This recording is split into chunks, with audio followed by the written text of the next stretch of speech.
తర్వాత మళ్ళీ పాత సిస్టమ్ ఏదైతే ఉందో స్టోర్స్లో ఎఫ్పి షాపులు ఓపెన్ చేసి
ఇంట్లోకి వస్తాయి. పెన్షన్ వస్తుందా? ఎంత వస్తుంది? బియ్యము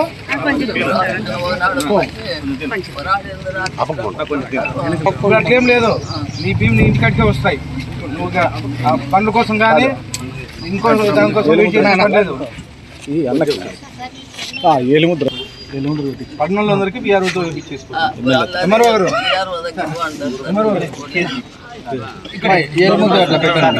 బియ్యం ఇది నీకు ఇట్లా ఇంటికి వచ్చి ఇచ్చిపోతారు. అనంతపురం అర్బన్ నియోజకవర్గంలో ఎఫ్పి షాప్స్ ఓపెన్ చేయడం జరిగింది. దాదాపు మా నియోజకవర్గంలో 160 ఎఫ్పి షాపులు ఉన్నాయి. 72,000 పైచీలకు కార్డులు ఉన్నాయి. దాదాపు 2,25,000 మంది లబ్ధిదారులు ఉన్నారు ఈరోజు అనంతపురం కాన్స్టిట్యున్సీలో. గతంలో మీరు చూశారు, ఈ 160 షాపులు కేవలం 39 వెహికల్స్ మాత్రమే ఉండేటివి. అంటే ఒక్కొక్క వెహికల్ దాదాపు 4 షాపులకి రెస్పాన్సిబిలిటీ ఉండేది.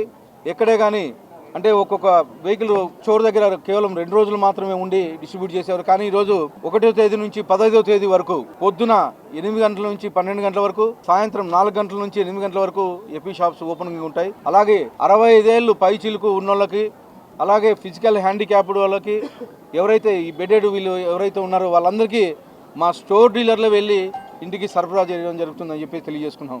గతంలో మీరు చూశారు, ఎక్కడ చూసినా వేల కొద్ది టన్నులు రైసు మాఫియా ఎక్స్పోర్ట్ చేయడం జరిగింది.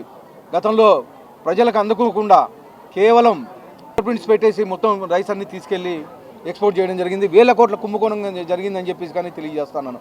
ఈరోజు మా నాయకుమంత్రి అయిన తర్వాత స్కూల్స్కి కానీ జూన్ నుంచి ఫైన్ రైస్ సప్లై చేయడం జరుగుతూ ఉంది స్కూల్కి కానీ. అలాగే ఇక్కడ కానీ మేము ఒక నిఘా వ్యవస్థ ఏర్పాటు చేయడం జరిగింది. మా ఎంఆర్ఓ గారికి, డిఎస్ఓ గారికి కానీ ఇన్స్ట్రక్షన్ ఇవ్వడం జరిగింది. ఖచ్చితంగా 1 నుంచి 15వ తేదీ లోపల సప్లై చేయకపోయినా, లేకపోతే షాప్స్ ఓపెన్ చేయకపోయినా డీలర్స్ మీద కానీ చర్యలు తీసుకుంటామని చెప్పేసి ఉపముఖంగా తెలియజేస్తాను.